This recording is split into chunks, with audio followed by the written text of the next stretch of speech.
What's up, guys? Zach and Austin here. We're going to be talking through UFC 230, and we're going to go through all the fights in the main card. We'll probably go through most of the prelims, but we'll just kind of give you a few of the main highlights that might be worth a watch. First, if you want to get into the Fight Pass prelims, really, I would say just kind of focus on those last two. Both Burgos yeah. and Frivola Venata. Burgos he's a guy that to kind of keep your eye out on in that 145-pound division. His only loss is to Calvin Kattar, who is a pretty decent fighter. He's probably not a top contender, but he's working his way up the ranks. Right. Yeah, and Atlanta Venata almost always puts on a good show. I've never watched Frivola fight, in all honesty, but looking through his stats, it looks like he might be a wrestler, but if Lando Venata can keep that standing up, that it could be an interesting fight. He's usually fun to watch on the feet, so those two might be worth a watch. But as you jump into the actual prelims themselves, if you want to see a knockout, the most likely is probably that Ben Saunders fight. And he's not going to be the one that gets the knockout. No, not at all. But if that goes to the ground, he's a 10th planet guy. He works a lot of stuff out of that rubber guard. So if you like jiu-jitsu practitioners, he's always a fun guy to watch. Yeah. So that one's definitely either knockout and Saunders loses, or decision submission and Saunders wins. Oh yeah. But unfortunately for Saunders, I don't see him winning that fight. And the next one, that Arce Marias fight, I think has the potential to be like our sleeper pick of the night. I think that one actually is going to turn out to be a barn burner, back and forth striking with those two. I think that has potential for fight of the night. Oh, absolutely. Arce has looked very, very impressive since coming to the UFC. He's run through pretty much anybody they've put in front of him. Granted, I believe it's only 3 fights, but yeah, he beat Dan Ige pretty handily, and Ige's last fight, he looked extremely really impressive. So that's definitely a fight to look out for. I think whoever comes out of that fight's going to be probably your next prospect at 45. Yeah, and Marias only has 2 losses, I think, and one of them's to Marlon Marias, who has been a killer.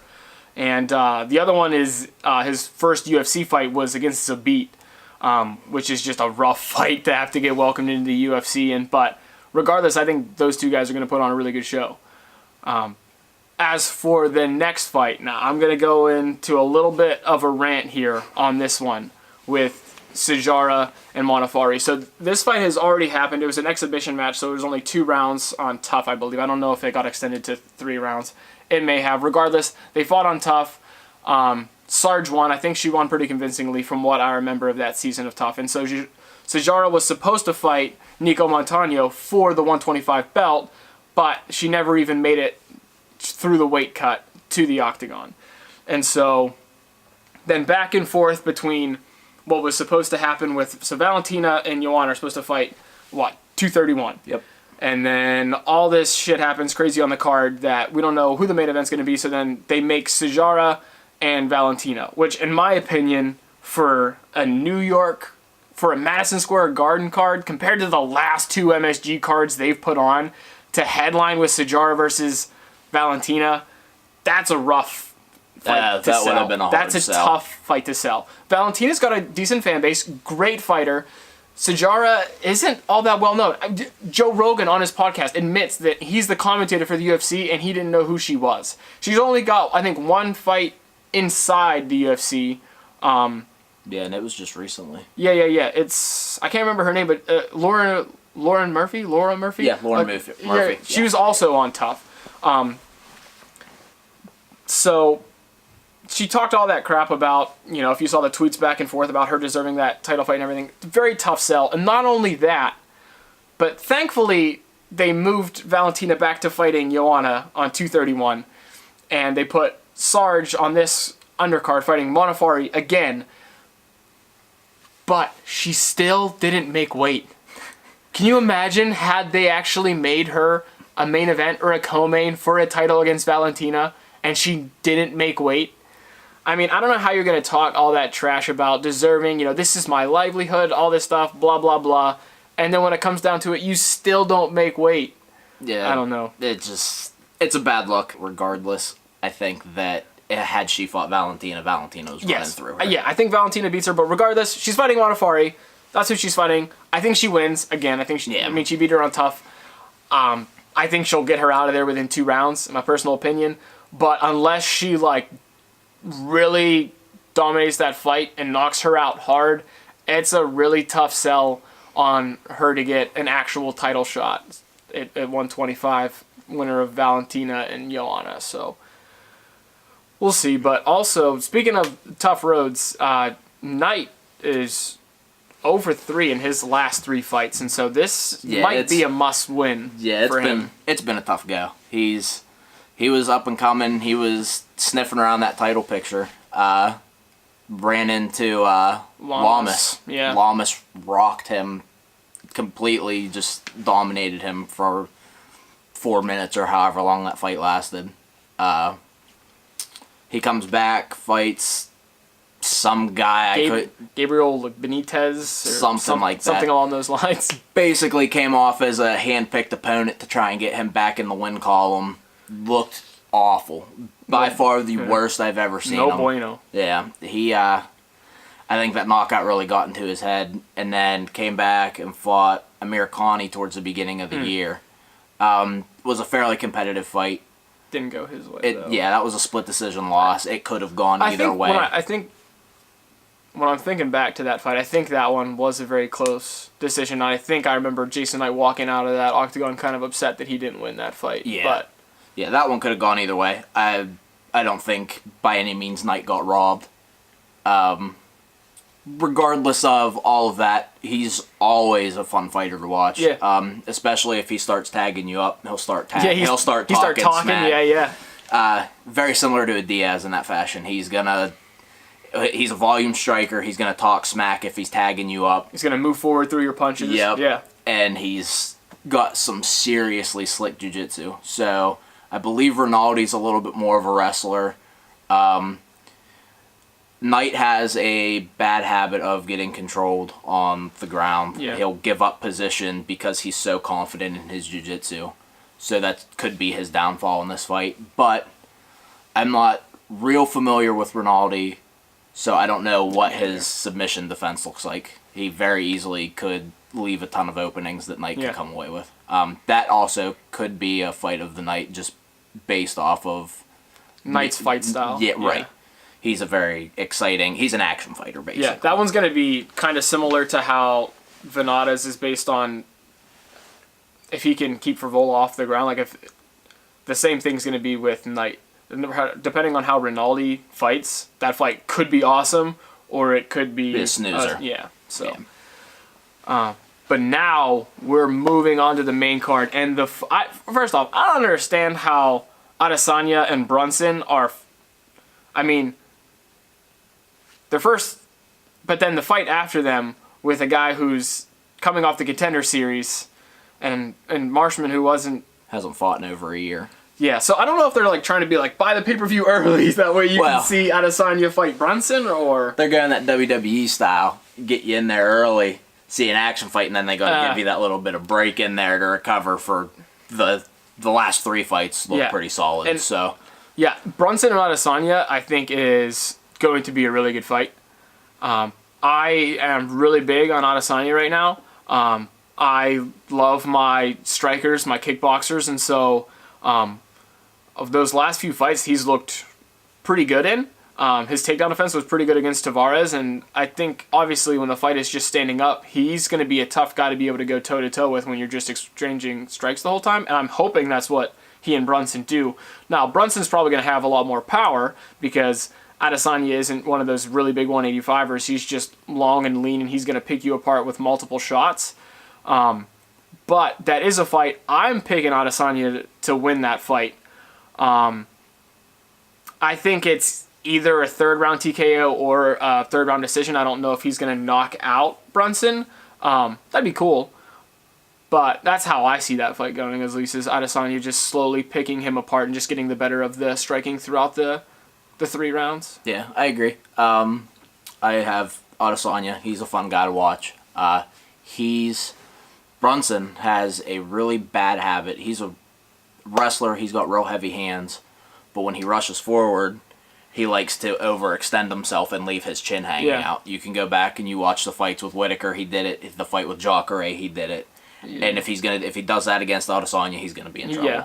So I'm thinking more along the lines of a second round TKO because I think he's gonna push, kind of tire himself out, and then he's gonna leave that chin hang out, and Adesanya's gonna connect on him. Even in second round too, if he might try to feel him out striking wise in the first, and if he doesn't do so hot striking with Adesanya in the first, he might go for a takedown. And if Adesanya defends as well as he did against Tavares, then that could lead to a desperate shot, and then he could get clipped coming in. So I could see it.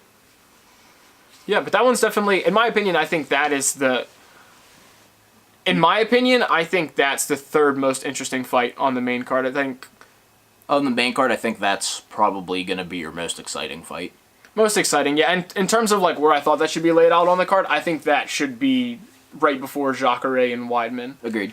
I think that's where placement-wise it should be. But the next one with K-Baby, which is, I have no idea why you chose that as your nickname coming into the UFC. I mean, no offense. I just don't, I don't get it. He's coming off the Contender Series, right? He had that. He's had a couple fights in the UFC. But yeah, so he's 2-0 now in the UFC. It's a 2-0 from the UFC. Came from the Contender Series. Outside of that, with Marshman, I don't remember watching one of his fights since I think he got highlight reeled knocked out against Thiago Santos. But yeah, I don't have a whole lot of background on either one of these guys to be able to make a prediction. No. But since I think Robertson is on a little bit more of a win streak, I'll roll with him. But I don't know a whole lot about either one of these guys. Yeah, I haven't watched very much of Marshman at all. I did watch Roberson's Contender Series fight. It was very exciting. He had a guy shoot in deep on his hips, was against the cage, kind of peeled him back and was just planting elbows on him, knocked him out in 15 seconds or something. It was quick. It was impressive. So just based off of that, I'll roll with Roberson and with a knockout. Yeah. Let's see it. That'd be nice. Yeah. Be a good way to, especially putting him on the pay-per-view. Yeah. They're giving you an opportunity. Yeah, to show up. Yep. So you better show up. All right, and so we have a potential bad blood fight coming up next. I know during the weigh-ins, first off, shouts out to Cannonier. I thought that there was no way in hell he was going to make weight. Coming from 205 and being a relatively big 205er to cut down to 185 on just a couple weeks' notice to fight Branch, I did not see him getting south of like 187, 188. I thought he was going to come in a couple pounds heavy. He was 180. He was lighter than Branch. He was like 184.8 or something like that. Yeah, I was really impressed. I thought for sure he was going to come in heavy. I believe, I don't remember who he fought at 205, but he was a giant against them, and they announced him as the replacement, and I was like, oh, it's a catch weight, or Branch is moving up to 205. I mean, it might have been Reyes. Reyes doesn't have like a really big frame. Like, he's kind of taller, but he's not like a really big 185er, so compared to him, he could have looked super thick. Yeah. But bringing that up, like, Canada just had a rough go at 205. When you had to fight Yan and Dominic Reyes in your last couple fights. Yeah, those are some. I think those are like 3 of his last 4 fights. Yeah. Those are tough matchups. So it makes sense to why he's going down to 185. I mean, he sees an opportunity to fight an MSG against Branch, who has only lost to Rockhold in the last 6 years. Yeah, going back to 2012, and I mean, granted, most of those came in World Series of Fighting. Yeah, but the guy was a 2-weight champion in there, so I mean, he's definitely skilled. World Series Fighting doesn't have huge names, but he's come to the UFC. He almost knocked out Rockhold in his fight, and I forget who he fought last, but I can't remember either. We can look he beat Jotko. Santos. Oh, he knocked out Santos. Yeah, so he's got some impressive wins since he's come back. It's just a matter of really Cannonier, how much does that weight cut take out of him, number one? Yeah. And is Branch going to be able to deal with the size discrepancy? Yeah. That's a good call. And I'm not a huge Branch fan. I don't know if it's just because the way that he kept calling out Jacare, and they were supposed to fight, but then we'll get into all the things that have happened with 230 and the fights that haven't occurred that were going to occur. But, I mean, not that I'm a huge Jacare fan, but it's hard to dislike Jacare. He's just like a really likable he guy. doesn't really run his mouth a whole lot. So. Branch just kept calling him out, and so I was like, I just kept getting the wrong vibe from him. I don't know. So I'm Team Cannonier this time. Also, I don't know how to pronounce. I always called him Cannonier. It might be Cannonier. Who knows? Yeah. But that's who I'm rolling with in this fight. I don't see it being a knockout. I'm going to go with Cannonier by decision. I'm going to go opposite. I got Branch just based off of I don't know how Cannonier is going to handle the weight cut. I don't know. That he hasn't stuck out a whole lot to me at 205, so I'm not sure what kind of skills he's rolling in with anyways. I know Branch is pretty well-rounded as far as he can go to the ground, he can fight standing up. So I'll roll with Branch probably if it's I would say late round stoppage or a decision. Now we're going to talk about, well, the second fight on the card that wasn't supposed to happen but is now happening. So originally, Weidman was supposed to fight Rockhold in their rematch, and Branch was finally going to get his wish of constantly calling out Jacare after all those months. But Rockhold, he had an infection in his shin, his knees messed. He's got all kind of problems. Yeah, he messed up his shin in the fight with Yoel. And then he was lined up to fight, was it Gustafsson at 205? Well, that's what they were talking about. They were talking about him going up to 205 to fight Gus. The infection, he had an infection in his leg, so he had to drop any talks of moving up. They announced then that they're doing the rematch with Weidman. He comes out probably a month ago now. Yeah, it hasn't been too long. Yeah. Infection in his leg, twisted knee. I want to say something upper body also. I thought it was something with his hand, but I could be maybe one of his hands. But I have no idea. But he's got some issues he's got to work through. He had a laundry list of injuries that he had to pull out. With that being said, I mean, you can't really ask for much better of a fill-in than Jacare. Yeah, that's true. That's very true. If you're going to have anyone fill in for a fight against Weidman at 185 on short notice, I mean, he was already supposed to fight, so it wasn't like you're getting someone that was coming off of the couch, quote unquote. Right. He was already in training camp. Planning for a fight, and so to have someone fill in like Jacare against Weidman, that should still be a really, really good fight. Oh, absolutely. They match up. Stand-up wise, they're both more boxers than kickboxers, so that should be fun. Yeah. And then Weidman's wrestling against Jacare's jiu-jitsu. Yeah. I mean, it's gonna be a very close fight. I think because of that fight's gonna stay on the feet. Yeah. I don't think it's going to go to the ground because, I think if anyone tries to take it to the ground, it would be Jacare, just because I think once they're on the ground, I think Jacare has a lot more tools to end the fight. Yeah. I think Weidman's strictly going to use his takedown defense to keep Jacare from using that jiu-jitsu on him. So, and I think Weidman's takedown defense should be good enough to... As long as he doesn't gas out, I don't think Jacare will have a hard go of it to get him to the ground. Yeah, so I think that's going to stay on the feet, which are, with both guys recently have had knockout finishes, and they have the abilities to knock out any of the guys that they fought. I think Weidman's last fight was against Gastelum. Yep. And I know there's a little bit of saltiness in there because he beat Gastelum, but now Gastelum's the guy that was on The Ultimate Fighter, and I think that was the issue that caused Weidman to not get... a title shot is because Gastelum was willing to do The Ultimate Fighter, and I don't think Weidman... Well, I think that and Weidman beat him by, I think, arm triangle or something in their fight, which was early in the year, if not last year. It's been a little while since they fought. Yeah, it's been a while since they were in the cage, and Gastelum had an impressive knockout of Jacare in his last go, so... That probably helped him leapfrog Weidman, too. And he got Bisping even in the meantime. Yeah, he knocked out Bisping, too. So, Gastelum's been on a little bit of a roll there. He's been a little more active. So, yeah, I mean, I'm just saying that's definitely... I know Weidman wasn't too happy about that, but it's just because that Gastelum was more active, and I think being a coach on Tough was part of the deal or something like that. So, so all the outside of the octagon antics aside...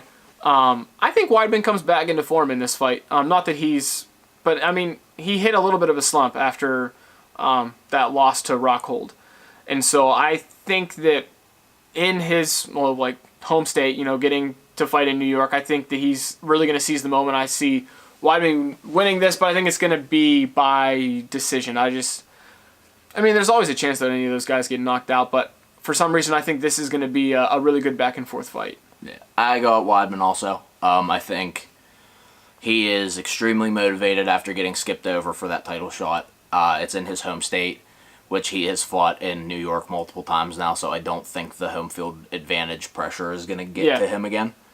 And then Jacare has been knocked out 2 of his last 3 fights, so I have Weidman second round KO. Also, but at the end of the day, that's going to be just a really good fight. Oh, absolutely. And the person that wins that is looking pretty good for a shot at that 185 belt. Yeah, absolutely. And one of the main reasons they're going to look really good for that 185 belt is because outside of these guys, there's only a few other people that can contest for that 185 belt. Yoel's fought for it twice already. Yep.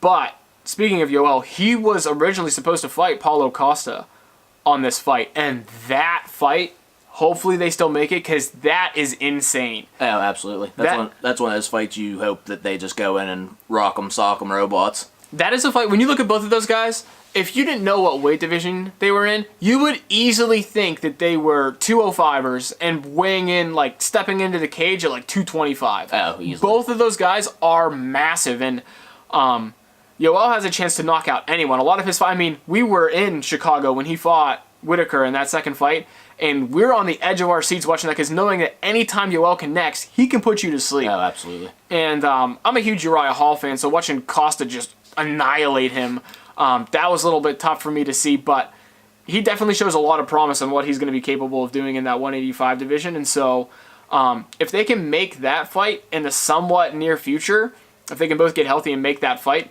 that's the only obstacle I see for Weidman or Jacare, whoever wins that fight, of getting a shot at the title, is if they make Paulo Costa and Yoel Romero and some sort of crazy outcome occurs. Now, granted, if Yoel wins that, it might get a little bit weird because I don't know if they'd make a third fight with Whitaker. I don't think they'd have him fight Whitaker that many times that close together after losing the first 2. Now, there is some controversy coming out of the second fight. It was a close fight. It was a close fight.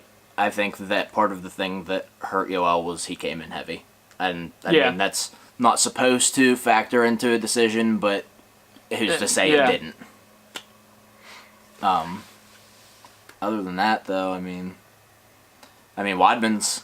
I think, has a pretty clear shot. Considering I think he does too. Considering it came down to him and Gastelum, and and who knows? And I don't know when Whitaker and Gastelum are planning on getting their title fight in, but if they can, January, I think. I think is what I saw was rumored was the first card of next year's. So if they can get that fight in early and Weidman pulls off a nice win, then if it takes another couple months for them to get Costa and Romero to fight each other, then that looks even better for you because you don't have to worry about who wins that fight because they're going to be thinking about who gets the title shot next by the time that they even get to finish that. So potentially a title contender shot coming to the winner of that fight. So, and lastly, it's the main event, but I don't think it's going to be the most exciting fight. Not at all. In my personal opinion, I view this the same way that I viewed when DC fought Volkan. Essentially, he's just fighting a guy that's 60 pounds heavier, but that's going to be the same outcome, in my personal opinion. Mm-hmm. Yeah, it's just... It was a fight for DC to take money. He essentially said as much. He's said that he's not coming into this 100% healthy, and the reason that he took this fight as opposed to the Stipe Miocic rematch is because Stipe offers more challenges. And Stipe is a way harder fight. Yep, and they took it on short notice, so I can kind of understand where he's coming from as far as you want to kind of take a guy that I'd rather have the higher payday in Madison Square Garden against the easier opponent. So it makes sense. It's, as far as I'm concerned, it's going to be DC's going to take him down, and it'll either be a decision or whenever he decides he's going to submit Lewis, he'll submit him. It's DC's only lost to John Jones. Yeah. And so coming into this, for DC to take this fight makes complete sense to me because in that last fight with Alexander Volkov, Lewis looked terrible. Oh, absolutely awful. He looked awful. He threw, I think, 40 total strikes in that whole thing. In that whole heavyweight fight, 40 strikes. When DC beats Stipe, didn't even go a full round, and he threw 31. Yeah. So he almost threw as many strikes as Lewis did in the entire fight. And granted, Lewis, I know, only needs to land one. He only needs to land one. But if you look in his stats in a few of Lewis's fights, in the second round, especially when they're 3-round fights, in the second round, he dips down. Like, he takes that Robbie Lawler 4th round off, where he just doesn't really throw a whole lot of volume and comes back in the final round. He only threw 6 punches in the second round against Alexander Volkov. And so, coming into this fight, I mean, he was really out of shape. It was evident that he was not in good fighting condition. No, not at all. And so, for DC to take this when he only has a month to turn around and train, and I've seen that Lewis is running, like if you watch the Embedded series, he's doing all those runs and sprints and running up bleachers. So I believe he will be in better shape. But the problem for Derek Lewis is that he's not fighting Volkov, he's fighting DC. Yeah. And he's a grinder. Yeah, Volkov had that fight won. It was in the bag. He pieced him up that whole fight. He was taking him down. He was controlling every aspect. Bad coaching is what it comes down to. If his coaches are in his ear, they're saying, you got 20 seconds left, just avoid him. Just don't get hit. Just don't get hit. And DC's not going to fall into that trap. No, and I don't. And how I see this portraying is that in that first round, DC won't want to get hit, but he's going to keep the pressure on Lewis. He's going to try to keep Lewis backing up. He's going to make him work. Yeah, and so he might have him up against the cage a couple times, like shoot for a couple and just kind of maybe work the body a little bit. But I think in the second round, DC's going to get a big takedown. This is kind of how I see it. I think DC's going to get a big takedown in the second. It's kind of usually the round where Lewis takes off. And I think that he's just going to beat him up on the ground in that entire second round, and Lewis is just going to be dead-ass tired come the third. And I think DC is going to finish him in the third. Whether that's by landing a big shot or just taking him down and grinding him out in the third, I don't see it going past 3. I think DC is going to put way too much pressure on him and have way better of a ground game, and I don't think Lewis is going to have the conditioning or the ability to get DC off of him and keep it on the feet. So yeah, I'm along the same lines. I think early on DC will get some takedowns.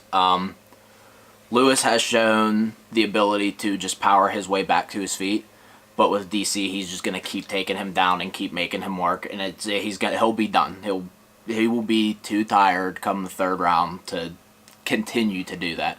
So I agree. I think it's a mid-round stoppage, but I have it in the 4th as opposed to the 3rd. Okay, yeah. So pretty similar fight picks throughout. I mean, you have Branch, and I just don't like Branch. So I just don't want Branch to win. That's just, I mean, skill-wise, I think he definitely has what it takes to get that win. It most likely will. I just don't want him to. But besides that, relatively on the same page for the fighters that we think that are going to win. And these are just our predictions. I mean, who knows what's going to happen? But we will find out. Well, I don't know if I'll post this video tonight. Today's Friday. We either find out today, if I don't post this till Saturday, or tomorrow, if I post it today. But, yeah, time will tell. We'll see at UFC 230, and we'll make another video after this about kind of how our predictions went, and then what potential fight matchups can come from UFC 230. So, if you like what you see, stay tuned, follow along, because we're going to make some more of these in the future. Yeah. All right. Thanks for watching, guys. See you guys. Wait, we aren't done. I forgot. We didn't even talk about the fact that Diaz and Poirier were supposed to fight on this card. This whole card is just cursed, it seems, from the get-go. So, yeah, we talked about Paulo Costa and Yoel Romero. Huge fight that was supposed to happen. That one isn't like a huge name fight as much as like a fighter's fight. Like the people that are adamant and watch the UFC and know about the fights know that is going to be an insane matchup when that happens. Now, Poirier and Diaz, mostly because Diaz has a little bit more of a wider fan base. Yeah, he's got some name pull to him. Yeah, and a part of that is because he's fought Conor, and so some of the Conor fans or people that only would go to watch Conor would watch Nate fight, obviously, after they saw that first one where Nate pulled the upset. So you have Costa Romero, doesn't happen. So they're like, Poirier Diaz. That was potentially going to be the main event. I don't know if they ever would have done it for a 165 belt. They may have thrown an interim title in there just for shits and gigs because anyone can get one of those. Yeah. But it was so funny that leading up to that Diaz had all that shit about, oh, if they don't promote me, I'm not going to fight. And here it is that Poirier got hurt and Poirier had to pull out. But that is a big missed opportunity to have those guys fight on an MSG card. Yeah, that's if that fight's on there, that's your fight of the night. Easily, that's your fight of the night. So that fell out. And then you have Rockhold had to pull out. Rockhold pulled out, so then they pulled Jacare to fight Weidman instead, and then Branch, they got Cannonier to fill in for that fight for Branch. But there was something else. well, that was Jones and Gustafsson was rumored tapped to be the main event of this, but it leaked. So Dana White was like, "Oh yeah, they're not fighting in Madison Square Garden." When in doubt, I think whether you like DC or not, because I know there's a lot of people that go back and forth. I know we got booed for a really long time. You at least have to say thank you, DC, that he is now the main event of this card and not Sijara Eubanks versus Valentina Shevchenko. Yeah, it wouldn't even have been for a title because she can't make weight. It wouldn't have been for a title for her. I'm never gonna. They would have basically just. I mean, it's not like she was gonna win anyhow. That's true. Valentina would have just. She might as well just forfeited because she wasn't gonna win, and if she couldn't win the title, then what's the point? That's true, and I come off a little bit hard on Sarge. I know that, but if you're gonna talk a bunch of shit, no, she's a great fighter. But if you can't make weight or make it to the octagon, it's a hard sell for a title fight. Yep. So, and if you're going to talk shit to the owners and management of the UFC about why you deserve to be fighting, this is your livelihood, then make weight. It's your job. Be professional about it. So that's what I have a huge problem with people that miss weight. Like Yoel Romero walking around saying he's the real middleweight champion. Dude, you missed weight. You didn't make weight going into your title fight. So even had you won that fight, you weren't going to be the champion. It's true. Yeah, so that's... Well, they didn't lose 3 total fights because Cannonier filled in. Otherwise, Branch would have had an opponent and they would have lost 3 fights. But they did lose out on 2 incredible fights that could have happened. And compared to the past cards of MSG that they've had in New York, this one, I mean, you never know how the card goes until you actually watch the fights. Because there are fights that can happen that you don't expect to be good fights that turn into incredible fights. Right. But just from, I mean, name value... This one's lacking. Yeah, this one isn't anything compared to those last 2 MSG cards. I think 231 and 232 are both going to have a little bit more of a pull in terms of pay-per-view sales. Absolutely. And this one will. But, hey, maybe they'll surprise us. Maybe this... I mean, pay-per-view sales, maybe not. But. I think that's a big reason why... Another reason why Derek Lewis was offered the fight was... Oh, yeah. Because of the lack of name value after his... Octagon interview after his fight against Volkov. Yeah. He's hot right now. He's the hot commodity in the heavyweight division. So you got to strike while the iron's hot. Yeah, and that actually brings up a really good point. Something that I was gonna talk about, but I didn't. So for people that are wondering why DC even chose this fight to fight, in the sense that you're like, I thought he was gonna fight Lesnar, or maybe you thought he was gonna hold out for Jones. So DC says that he's gonna retire on his birthday in March. It's late in March. Yeah. It's like March. I don't know if it's March 30th, but it's Something late. like it's late in March, so that's going to be his last fight. So between now and then, had Lesnar been able to fight at 231 or 232, I think he would have snuck that in there. But now, in the sense that he fights Lewis in a not too dangerous fight, in all honesty, for the heavyweight title. So he's going to get paid at MSG. He's the main event. He's going to get the pay-per-view money. So for me, this is a pretty safe win for DC in order for him to get some money. But even if it doesn't go his way, he still has the option of going back down to 205 and fighting whoever wins the Gus Jones fight. And granted, if Gus wins that, I don't think DC would go down to fight Gus at 205. But I think he's banking on Jones winning that fight. And so if DC wins, he has the opportunity to potentially fight Brock in January, or wait and fight Jones in March, or he could do both. He could do both. He could do both. But really, this just gives DC an opportunity to bank a little bit more money, to get a pretty nice win, in my opinion, over Derek Lewis, who has gained a bunch of social media followers without posing too much of a threat. And then he still has options available, both at heavyweight and 205, if this doesn't go his way, in my opinion. So I think it's a win-win for DC, but it's a good business move. Yeah. As far, I mean, as a guy that knows he's got less than 6 months left in the game, he's got a good plan to make some money. Speaking of Lesnar, he won the Universal Championship today.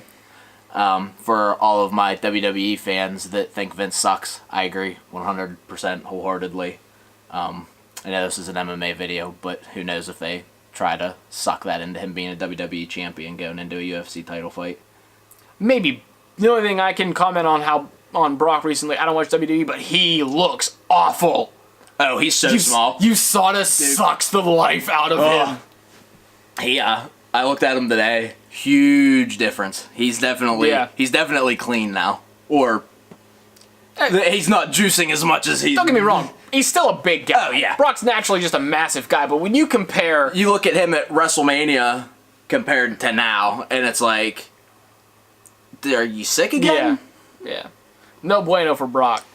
But, yeah, we'll see. We'll see what UFC 230 brings and who DC ends up fighting in the future and what other potential matchups there could be from fights that happen on Saturday. So, yeah, we already did one outro, but we forgot about the curse of 230. The curse of 230. So, now we wait and see if anything else happens between now and then. Yep, sounds good. All right. We'll see you guys in a couple days. See ya again for the second time.